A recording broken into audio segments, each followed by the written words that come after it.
Hello, good morning all of you. आप सभी लोगों का स्वागत है फोकस कॉन्सेप्ट्स में। आज जो पेपर हम सॉल्व करेंगे वो पेपर है असिस्टेंट सुपरिटेंडेंट। 16 जून 2019 में इस पोस्ट के लिए डीएसएसबी ने ऑनलाइन मोड में पेपर लिया था और आफ्टरनून ये शिफ्ट है 12:30 से 2:30। टोटल देखो 200 क्वेश्चन इस पीडीएफ में है और इस पीडीएफ का लिंक डिस्क्रिप्शन बॉक्स में आपको मिलेगा, वहाँ से आप डाउनलोड कर सकते हो। टोटल 200 जो क्वेश्चन है वो डिवाइडेड है 5 सेक्शंस में, मतलब हर सेक्शन में 40 क्वेश्चन है। पहला सेक्शन आपको रीजनिंग का मिलता है, उसके बाद आपको जीके का मिलता है 40 का, उसके बाद 40 क्वेश्चन मैथ्स के हैं, फिर 40 क्वेश्चन आपको मिलेंगे इंग्लिश के और फिर 40 क्वेश्चन मिलेंगे हिंदी के। तो आप अच्छे से इसको एनालाइज कर सकते हो। देखो, जो आने वाले एग्ज़ाम्स हैं उनके लिए इम्पोर्टेंट रहेगा पेपर। बाकी जो हम सॉल्व करेंगे वो सेक्शन मैथ्स का रहेगा और मैथ्स में हमेशा की तरह हमने इसको 2 पार्ट्स में बांटा है। आज इस वीडियो में फर्स्ट पार्ट रहेगा, यानी कि पहले 20 क्वेश्चन। तो एक एक करके उनको समझते हैं। देखो, पहला क्वेश्चन आपके सामने है, सिंप्लीफिकेशन का बिल्कुल आसान सा सवाल है। देखो, एक ही स्टेप में आप इसको ख़त्म कर सकते हो। जैसे कि आपको पता है 5 और 3 8 होता है। 8 की मल्टीप्लाई जब 2.5 में आप करोगे ना तो 20 मिलते हैं। साथ साथ देखो, इस +4 को ना इधर लाकर -4 करोगे आप, और जो आपको ये नज़र आ रहा है 18/x, तो देखो माइनस का 18/x उधर जाकर 18/x हो जाएगा। तो यानी कि भाई x की जो वैल्यू हमें मिल रही है वो 18/16 मिल रही है, जिसको हम लिख सकते हैं 9/8, और 9/8 1.125 बनाता है। इसके बाद देखो, जो दूसरा क्वेश्चन है ये भी सिंप्लीफिकेशन का आसान सा सवाल है। इसमें देखो कहता है कि भाई जो रेशियो है इन दो नंबर्स का, वही रेशियो इन दोनों का भी है। तो ऐसे नंबर्स को बोलते हैं प्रपोर्शन, समानुपाती। और होता क्या है कि फर्स्ट नंबर की मल्टीप्लाई होती है लास्ट के साथ। कर देते हैं, देखो यहाँ पर 1/4 इंटू में 18/49, और उसी तरीके से ये दोनों बराबर होते हैं इन दोनों के प्रोडक्ट के, यानी कि 1/x इंटू में 1/2x। तो जब आप इसको कैलकुलेट करोगे, देखो ये 2 इस 4 को 2 बारी काटेगा, इस 2 ने 18 को 9 बारी काटा, तो आप बोलोगे 1/x², तो बराबर है 9/49 के। या फिर दोनों तरफ अंडर रूट कर ले तो 1/x भाई 3/7 होगा, और हमें x निकालना है तो दोनों तरफ आप रेसिप्रोकल कर दो। तो x की वैल्यू 7/3 होगी, जिसको हम 2:1/3 लिख सकते हैं। इसके बाद देखो क्वेश्चन नंबर 3। इस तीसरे क्वेश्चन में आप इन क्वेश्चन मार्क्स की जगह ना x लिख लो दोनों तरफ। तो जब आप क्रॉस मल्टीप्लाई करोगे तो आपको मिलेगा x² इक्वल्स टू 38 इंटू 342। या फिर हम अगर अंडर रूट कर ले दोनों तरफ तो x की वैल्यू आपको अंडर रूट ऑफ 38 इंटू 342 मिलेगी। अब आप इनके फैक्टर्स करो। देखो, तो आप इसको लिखोगे भाई ये तो 19 गुना 2 होता है, और इसको हम 2 से काटेंगे 171 टाइम्स, और 171 भी 9 इंटू 19 होता है। अब क्या होगा, देखो जिसका पेयर बन रहा है उसको आप बाहर करते चलो। जैसे एक 19 आपको मिल गया, दूसरा एक 2 आपको मिल गया, और 9 का अंडर रूट आप समझते ही हो 3 होता है। तो 19 गुना 2 38, और 38 गुना 3 होता है 114। अगला सवाल देखो, फिर से एक आसान सा क्वेश्चन है। एक्स और वाई की वैल्यू आपको दे रखी है रेशियो में, बस उन्हें आप यहाँ पुट करो। तो x की जगह 5 पुट करने पर देखो 8x बनेगा 40, 5y बनेगा 15। उसी तरीके से नीचे 7 गुना 5 35, -5 गुना 3 15। तो यानी ऊपर तो बन रहा है 55 और नीचे बन रहा है 20। 5 से आप काटोगे तो 11/4, जिसको लिखा जा सकता है 2 सही थे 3/4। इसके बाद देखो क्वेश्चन नंबर 5 मिक्सचर एलिगेशन का है, बहुत आसान सा सवाल है। कहता है भाई यहाँ पर 2 कंटेनर है A और B। अच्छा, दोनों में क्या है, मिल्क और वाटर। तो पहले में जो ये मिल्क और वाटर है तो इसका रेशियो है 3:5। दूसरे में जो मिल्क और वाटर है वो 7:9 है। कहता है दोनों को बराबर मात्रा में मिलाना है, जबकि अभी इनकी जो मात्रा बन रही है ना, देखो वो ऊपर 8 बन रही है, 3 और 5 8, नीचे 7 और 9 16। तो बराबर मात्रा इनकी कब बनेगी, जब हम ऊपर 2 से मल्टीप्लाई करें। तो जैसे आप यहाँ भी 2 से मल्टीप्लाई करोगे तो अब ये बैलेंस्ड हो चुका है, और उठा के इनको जोड़ दो। तो 6 और 7 होता है 13, और 10 और 9 होता है 19। तो मतलब इनसे मिला जो नया बर्तन बना उसमें दूध और पानी 13:19 में होंगे। इसके बाद देखो क्वेश्चन नंबर 6 परसेंटेज का क्वेश्चन है। कहता है कि किसी भिन्न का अंश 20% घटाया जाता है और हर 25% बढ़ाया जाता है, तो वो भिन्न इतना बन जाती है। तो मूल भिन्न क्या होगी? आप मान के चलो कि भाई मूल भिन्न x/y होगी। और आगे बढ़ने से पहले एक बात समझनी है, देखो कि ऊपर वाला नंबर जो अंश होता है ये कुछ भी लिखा हो, लेकिन ये अपने आप में ना पहले से ही 100% होगा। नीचे वाला नंबर जिसको हर बोलते हैं वो भी अपने आप में 100% होगा। तो जैसे कि इसने अंश में क्या किया है कि 20% घटा दिया। देखो 100 तो वो पहले से था, 20 घटा दिया तो अब वो 80% रह गया। और जो ये हर है तो 25% से बढ़ने पर अभी 125% हो चुका है। और अभी ये फ्रैक्शन चेंज होगी और 4/7 होगी। हमें निकालना है देखो x/y। तो x/y के साथ जो भी आपको नज़र आ रहे हैं आप उसको राइट हैंड साइड पर लेकर आओ। उससे पहले काट दो, परसेंट से परसेंटेज कटा, 5 से नंबर 16 बारी कटा और ये 25 बारी। तो 16/25 को जब आप यहाँ पर लाओगे तो ये पलट जाएगा, यानी 25/16। और 4 से नंबर 4 बारी कटा तो आंसर होगा 25/28। इसके बाद देखो क्वेश्चन नंबर 7 फिर से परसेंटेज का क्वेश्चन है। कहता है भाई अगर जो पास होना है सिर्फ तो 36% अंक लाने होंगे, लेकिन अगर फर्स्ट क्लास से पास होना है तो 60% लाने होंगे। अब एक बच्चे के 298 नंबर आए और ये 26 नंबर से फेल हो गया। मतलब अगर इसको 26 नंबर और मिल जाए तो देखो 324 नंबर लाने पर ये टॉप नहीं करता कोई, सिर्फ पास होता। पास होने का मतलब 36% लाता। तो यहाँ हमें 36% की वैल्यू पता चल गई 324। और हमें प्रथम मतलब फर्स्ट क्लास में पास होने के लिए जो नंबर चाहिए वो पूछे जा रहे हैं, मतलब 60% की वैल्यू पूछी जा रही है। तो पहला तरीका तो है कि आप 324 को 36 से डिवाइड कर लो, 1% की वैल्यू आ जाएगी। और 60 से मल्टीप्लाई करोगे तो 60 की आ जाएगी। या फिर स्मार्ट वर्क करना चाहते हो तो आप दोनों को देख पा रहे हो कि 12 से 3 बारी कटता है 5 बारी। तो एक तरीके से ये 3 यूनिट की वैल्यू है। तो 1 यूनिट की वैल्यू आपको नज़र आ रही है 108 होगी, मतलब 324/3। और अगर 1 यूनिट की वैल्यू 108 है तो 5 यूनिट की कितनी होगी? तो आप बोलोगे 540। बस यही इसका आंसर है। इसके बाद देखो क्वेश्चन नंबर 8 LCM HCF से है। मैं समझा रहता हूँ क्या कॉन्सेप्ट है इसका। कहता है 4 अंकों की सबसे बड़ी संख्या चाहिए जो इन सब से डिवाइड हो तो रिमाइंडर बचाए इतने इतने। तो आप बड़े ध्यान से देखो भाई, जिन नंबरों से डिवाइड करना है जिसको डिवाइज़र बोलते हैं, भाजक बोलते हैं, और जो शेषफल बच रहे हैं जिनको हम रिमाइंडर्स बोलते हैं, तो इनके बीच ना एक अंतर आपको बराबर नज़र आ रहा होगा। जैसे 8 में से 5 गया 3, 9 में से 6 गया 3, 15 में से 12 गया 3 और 20 में 17 गया 3। तो आप करोगे क्या कि इस 3 को ना बिल्कुल लास्ट में माइनस करोगे। मतलब जब अलग अलग रिमाइंडर बचता है तो वो माइनस होता है, अगर सेम रिमाइंडर बच रहा होता तो वो लास्ट में प्लस होता। उससे पहले क्या करना है, इन सब का LCM लेना है। तो इन सब का LCM जो भी होगा ना देखो वो डिवाइड करेगा 4 अंकों की सबसे बड़ी संख्या को, जो कि ये होती है। और फिर जो भी इसके आसपास नंबर डिवाइड हो रहा होगा LCM से उसमें बस 3 घटा देना है। इसी बात को देखो सॉल्यूशन से समझते हैं। देखो ये चीज़ मैं आपको पहले ही समझा चुका हूँ कि डिफरेंस 3 आ रहा है उसको लास्ट में घटाना है। उससे पहले हमें LCM लेना है जो कि 360 है। अब 360 4 अंकों की सबसे बड़ी संख्या को डिवाइड करेगा, यानी कि 4 × 9 को। तो डिवाइड करने पे आप देख पा रहे हो इतना रिमाइंडर बच गया। तो इसका मतलब है ये नंबर भाई 360 से इसलिए डिवाइड नहीं हो पा रहा क्योंकि इतना पार्ट फालतू है, तो इसीलिए हम इसमें से घटाएंगे इसको। तो नंबर क्या होगा 9720। अब ये तो वो नंबर है जो 360 से पूरा डिवाइड हो रहा है, बट जैसे कि बताया था 3 घटाना भी है। तो इसका सही आंसर 9717 होना चाहिए, बट ऑप्शन में जो आंसर दे रखा है वो 9723 है, जो कि बिल्कुल गलत है। तो यहाँ इसलिए आपको एक करेक्शन करनी है, आप इसका ध्यान रखना। चलते हैं अगले क्वेश्चन पर।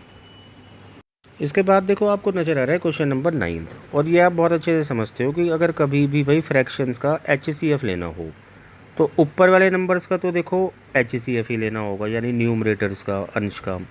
और नीचे वाले नंबर्स जिनको हम डिनोमिनेटर या हर बोलते हैं उनका एलसीएम लेना होता है। तो ऊपर वाले नंबर जैसे कि आपको देखने से पता चल रहा है कि इनको काटने वाला नंबर सिर्फ और सिर्फ एक ही है, तो HCF ऊपर का एक हो गया। और नीचे वाले नंबर्स का जब आप एलसीएम लोगे तो बहुत आसानी से आपको 360 मिल जाएगा। तो बस इन नंबर्स का जो HCF होगा वो 1/360 होगा। इसके बाद देखो क्वेश्चन नंबर 10th, सिंप्लीफिकेशन का एक आसान सा सवाल है। आप करो क्या कि क्रॉस मल्टीप्लाई करो। तो आप लिखोगे 20 गुना में 3.5 इंटू में 0.3 और इक्वल्स टू ये है 27.48 माइनस एक्स के। तो आप करो क्या, इन दोनों के डेसिमल हटा लो और नीचे एक 100 ले आते हैं।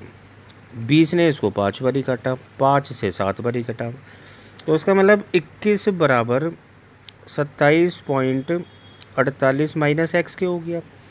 बस करना क्या है कि इस माइनस एक्स को उठा के यहाँ ले आओ, 21 को इसमें से घटा दो, तो आंसर होगा 6.48। इसके बाद देखो क्वेश्चन नंबर 11th। इस क्वेश्चन में आपको बता रखा है भाई 1268 रुपये की राशि बांटनी थी ABC में, लेकिन हमने क्या किया कि सबको ना कम कम करके दिया। A के 7 रुपये कम दिए, B के 12, C के 17। तो इनको जो पैसा मिला वो इस रेशियो में प्राप्त हुआ। सबसे पहली बात ये देखो कि 1268 रुपये तो मिलने थे, बट हमने क्योंकि घटा घटा के दिए तो टोटल हमने कितना कम दिया, तो आपको जोड़ना होगा कि 12 और 17 19 और 7 36, कि 36 रुपये हमने कम बांटे। तो कितना बांटा भाई, 1232। अब ये 1232 जो इनको मिला वो 2:5:7 में मिला, तो इस रेशियो में आप इसको बांटो 1232 को। तो बांटना कैसे है कि 2 और 5 7 और 7 14, कि 14 तो पहले से बटा हुआ है बट इतना बांटना है, मतलब ये 14 यूनिट की वैल्यू है। 14 से डिवाइड करोगे तो 14 8 112 और फिर से 14 8 112, तो मतलब हम इनको 88 88 से अगर गुना कर दें तब जाके इनके शेयर्स आएंगे। और हमें B पर काम करना है तो सिर्फ हम इतना पार्ट कैलकुलेट करें। तो ये आ तो 440 रहे, बट हमने वापस उतना पैसा जोड़ना है जितना कम दिया था, और वो हमने 12 कम दिया था, तो आंसर इसका 452 होगा। अब यहाँ ध्यान से देखो, इसने पूछा है कि B को कुल कितनी राशि प्राप्त होगी। इस हिस्से का मतलब देखो इससे होगा, ये तो एक कंडीशन है कि हम सॉल्व कर पाए, तो हमें ओरिजिनल राशि ही बतानी है, तो आंसर 452 होगा। इसके बाद देखो क्वेश्चन नंबर 12th है, एवरेज जिसे कह सकते हो आप इसको। यहाँ कहता है कि भाई कुछ पेपर्स का औसत है 72, मतलब आपने कुछ पेपर्स दिए और एक तरीके से ना 72 आपका एवरेज है, 72% आप समझ सकते हो। आपने फिर रीचेकिंग करवाई, ऐसा मान लो। तो रीचेकिंग का फ़ायदा ये मिला कि भाई मैथ्स में 15 नंबर और इतिहास में 17 नंबर बढ़ गए, तो 15 और 17 का मतलब है कि 32 नंबर का आपको फ़ायदा हुआ। अब 32 नंबर का फ़ायदा हुआ तो ये मत सोचना 32% बढ़ जाएंगे। 32 नंबर का जो फ़ायदा हो रहा है ना, देखो वो बहुत सारे सब्जेक्ट्स में हुआ होगा, टोटल सब्जेक्ट्स में बटा होगा वो फ़ायदा, और तब जाके हर सब्जेक्ट को जो फ़ायदा मिला वो हमें नज़र आ रहा है। देखो 72 से 75.2 हो गया, तो यानी कि 3.2 का फ़ायदा एक सब्जेक्ट को हुआ, और टोटल फ़ायदा इतना है। तो बस ये पता करो कि 3.2 में 32 कितनी बारी आता है, तो वो 10 बारी आता है, तो इसका मतलब यहाँ टोटल सब्जेक्ट ना 10 है। इसके बाद देखो क्वेश्चन नंबर 13, फिर से एक एवरेज का क्वेश्चन है। कहता है कि एक टेस्ट में पूरी कक्षा का औसत स्कोर 56 था। अच्छा, टोटल बच्चे इसने नहीं बताए, मैं मान लेता हूँ 100 थे, तो 100 में से देखो 25 तो है प्रतिभाशाली, 35 है कम प्रतिभाशाली, और अब बचे कितने 40। तो इन 40 में भी जो लड़के और लड़कियां हैं उनका रेशियो में बता रखा है, और वो रेशियो है 2:3। तो 2:3 में जब आप इसको बांटोगे कि भाई 2 और 3 तो होता है 5, 5 की वैल्यू 40, 8 गुना 8 8 से गुना करोगे तो आपको मिलेगा कि लड़के तो 16 हुए और लड़कियां 24 हुई।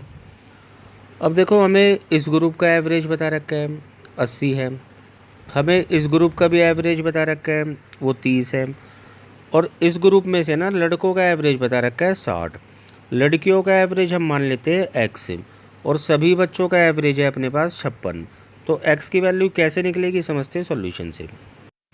देखो ये सारी बातें मैं आपको ऊपर समझा ही चुका हूँ, अब हमें क्या करना है समझते हैं। देखो हमें निकालना है कंबाइंड एवरेज, मतलब इन सभी का एवरेज निकाल के दिखाना है। तो कैसे निकलता है देखो कंबाइंड एवरेज, कि सब का ना सम निकालना होगा पहले। और सम कैसे निकलता है, तो वो निकलता है नंबर ऑफ़ टर्म्स इनटू में एवरेज। जैसे इन 25 बच्चों का एवरेज 80 है तो मल्टीप्लाई कर दो बस 80 से, सम आ गया। इन बच्चों का जो सम होगा वो 35 गुना 30। 40 में से 16 लड़कों का एवरेज 60 है तो सम 16 गुना 60। और लड़कियों का एवरेज x माना है तो सम होगा 24 गुना x। अब ये जो सम बना ये कितने बच्चों का है, तो ये टोटल 100 बच्चों का है। 100 से डिवाइड किया तो इन सभी 100 बच्चों का एवरेज आ जाना चाहिए, जो कि गिवन है 56। बस यहाँ से कैलकुलेट करते हुए आप x की वैल्यू निकाल सकते हो, जो कि आएगी 66.25। तो ये लड़कियों का एवरेज होगा। चलते हैं अगले क्वेश्चन पर। इसके बाद देखो फिर से एक सिंप्लीफिकेशन क्वेश्चन आपको नज़र आ रहा है। अब यहाँ पर कैसे सॉल्व करना है, देखो हम नीचे से ऊपर की ओर सॉल्व करते चले इसको। सबसे पहले आपको नज़र आ रहा होगा सबसे नीचे वाला पार्ट, 2 + 1 अपॉन में 4/5। तो देखो ये 4/5 का ना 5 ऊपर चला जाएगा, तो आप बोलोगे 4 दूनी 8 और 5 13/4। और जो ये 13/4 आया है तो फिर अगला स्टेप होगा 1 + 1 अपॉन में 13/4। और 13 तो नीचे रहेगा लेकिन 4 फिर से ऊपर पहुंच जाएगा। अगले स्टेप में हमें मिल रहा है 13 × 1 = 13 और 4 17/13। अब आगे क्या करना है देखो, बिल्कुल लास्ट स्टेप आपको ये 8.5 नज़र आ रहा है, और 8.5 के साथ तो चला जाएगा देखो ये वाला 13, और नीचे बचेगा 17। तो 8.5 ने ना 2 बारी 17 काटा और 2 13 को 6.5 बारी काटेगा, जिसको हम 6.50 भी लिख सकते हैं। तो सिंपली करना क्या है कि 9.25 में से बस 6.50 घटा देना, तो आंसर होगा 2.75। इसके बाद देखो क्वेश्चन नंबर 15 है। कहता है निम्नलिखित में से वह कौन सी सबसे छोटी संख्या है जिसे इतने इतने और इतने से भाग देने पर शेषफल 7 आएगा। तो देखो पहले तो यहाँ एक करेक्शन है, छोटी नहीं यहाँ बड़ी होना चाहिए। अब करना क्या है देखो समझते हैं। जैसे कि भाई इन नंबर्स को तो अगर वो डिवाइड कर रहा है, मान लो वो नंबर x है, तो अगर वो नंबर इनको डिवाइड कर रहा है, x इनको डिवाइड कर रहा है, तो रिमाइंडर 7 बच रहे हैं। और ये चीज़ हम समझ रहे हैं कि मतलब बड़े से बड़ा जो नंबर डिवाइड करता है वो HCF होता है। बट HCF हम तब निकाल सकते थे जब ये तीनों उससे पूरे पूरे डिवाइड हो रहे होते, और डिवाइड ये पूरे हो नहीं रहे। तो आप पता लगाओ कि डिवाइड कौन से नंबर होंगे पूरी पूरी तरीके से। तो आप शेषफल जो कि एक्स्ट्रा पार्ट होता है सब में से ना 7 घटा दो। तो आप बोलोगे कि एक तो बना नंबर 288, दूसरा बना 396 और तीसरा बना 540। तो यानी कि जो x है ना इन तीनों को पूरा पूरा डिवाइड कर सकता है। तो बस हम इन तीनों का HCF निकाल दें। अब कौन सा मेथड हम HCF का ले, तो वो भी समझा देता हूँ कि एक होता है रेशियो मेथड। उसमें क्या करना होता है कि आप ना इनको काटते चलो, और जिस नंबर से काट रहे हो उसको साइड में लिखते चलो। जैसे मुझे ये नंबर ना 9 से कटते नज़र आ रहे हैं, मैं काटूँगा 9 से इसको कि भाई 9 × 27 और 9 दूनी 18। इसको मैं काटूँगा 9 × 4 = 36 और 9 × 4 = 36, और ये कटेगा देखो 60 बारी। अब मुझे फिर से ये नंबर 4 से कटते नज़र आ रहे हैं। 4 से मैं 8 बारी काटूँगा, 4 से 11 बारी, 4 से 15, और अब जाकर ये नंबर किसी से नहीं कट रहे। तो अब तक आपने जिस जिस नंबर से काटा है बस उन्हीं को मल्टीप्लाई करना है, वही इनका HCF होगा। तो आंसर इस सवाल का होगा 36। इसके बाद देखो क्वेश्चन नंबर 16 आपको नज़र आ रहा है। यहाँ तो एक ही स्टेप में आप ख़त्म कर सकते हो। देखो x के 5/7 का आप ऐसे लिखते चलो। 25% की फ्रैक्शन देखो 1/4 होती है, और 30% को आप 30/100 या 3/10 लिख सकते हो, और ये आपको 105 दे रखा है। तो देखो 5 × 3 = 15, इसको 7 बारी में कटेगा। तो x बराबर होगा 7 × 7 = 49 × 4 196, और 10 से गुणा करोगे तो 1960। इसके बाद देखो क्वेश्चन नंबर 17। इधर भी एक छोटी सी करेक्शन है। अब पढ़ो देखो इसको। एक दुकानदार ने 30 रुपये प्रति किलोग्राम की दर से 30 किलोग्राम गेहूँ खरीदा। यहाँ आप करेक्शन ठीक कर लेना, मतलब 30 रुपये प्रति किलोग्राम की दर से उसने 30 किलोग्राम गेहूँ खरीदा है, और 20 रुपये प्रति किलोग्राम की दर से 40 किलो। तो एक बार ही पता करते हैं उसका टोटल कितना पैसा खर्च हुआ। तो आप बोलोगे 30 वाला भाई चावल 30 किलो है और 20 रुपये वाला चावल 40 किलो है, तो मतलब यहाँ से बना 900 और यहाँ से बना 800। तो आप बोलोगे 1700 रुपये इसने खर्च करे, और 1700 रुपये खर्च करने पर कितना चावल इसकी दुकान पर आया, तो 30 और 40 70 किलो। अब देखो 10% का प्रॉफिट कमाना है, तो 10% पहले आप इसका निकाल लो, जो कि आपको नज़र ही आ रहा होगा 170। और 170 जब आप जोड़ोगे तो आप बोलोगे कि भाई ये चावल अब 1870 में जाना चाहिए, और 1870 में तो 70 किलो जाना चाहिए। अगर वो 70 किलोग्राम मिश्रण का विक्रय मूल्य पूछता तो ये आंसर हो जाता। अभी वो पूछ रहा है प्रति किलोग्राम का, तो बस आप 1870 को डिवाइड कर दो 70 से, तो 1 किलो का बिक्री मूल्य आ जाएगा। तो कैलकुलेट करने पर आपको बहुत आसानी से मिल जाएगा 26.71। इसके बाद देखो क्वेश्चन नंबर 18, एवरेज का क्वेश्चन है। कहता है कि भाई 12 लड़कियों का औसत वजन 18 लड़कों के औसत वजन से 6 किलोग्राम कम है। तो इसका यूज़ बाद में करेंगे लाइन का। आगे कहता है 12 लड़कियों का कुल वजन 276 है, तो यहाँ से लड़कियों का एवरेज आ जाएगा कि 276 अगर टोटल वजन है तो वो 12 लड़कियों का है। आप 12 से सिंपली डिवाइड कर लो कि 12 दूनी 24 और 3, तो लड़कियों का तो एवरेज हो गया देखो 23। अब मैं पूछूं कि लड़कों का कितना होगा, तो देखो लड़कियों का 6 कम था या फिर लड़कों का 6 ज़्यादा था, तो 29 होगा। अब ये तो है एवरेज किसका, बॉयज़ और गर्ल्स का। इसके अलावा जो नंबर ऑफ़ बॉयज़ और नंबर ऑफ़ गर्ल्स है वो तो आपको देखो बता रखा है 18 और 12, लेकिन इन टर्म्स को ना हम छोटा करके भी ले सकते हैं। तो इन दोनों को जब आप छोटा करोगे तो 6 दूनी 6 थी, मतलब 2 और 3 बना देंगे। तो आप लड़कियों को तो लेके चलो 2 और लड़कों को 3। अब इन सब का कंबाइंड एवरेज निकालना है। इससे पहले भी हमने ऊपर समझा था कैसे निकालते हैं। पहले बनाना होगा सम। तो लड़कों का सम 29 गुना 3 जो कि 87 होता है, लड़कियों का सम 23 गुना 2 46 होता है, और ये कितने बच्चों का सम है 5 का। तो बस इसको आप कैलकुलेट कर लेना और आपको आंसर मिल जाएगा 26.6 किलोग्राम। इसके बाद क्वेश्चन नंबर 19 है। देखो क्वेश्चन नंबर 19 में इस ब्रैकेट को आप बहुत जल्दी सॉल्व कर सकते हो। 0.3 इंटू 0.3 ये होता है 0.09, और इसमें घटाना है 0.02। अच्छा दूसरे ब्रैकेट की देखो पावर -1 है, तो इसलिए ये डिनोमिनेटर में आ जाएगा। तो डिनोमिनेटर में आप इसको लिखोगे जब 0.2 इंटू 0.2, तो ये 0.04 होगा, और प्लस 0.01।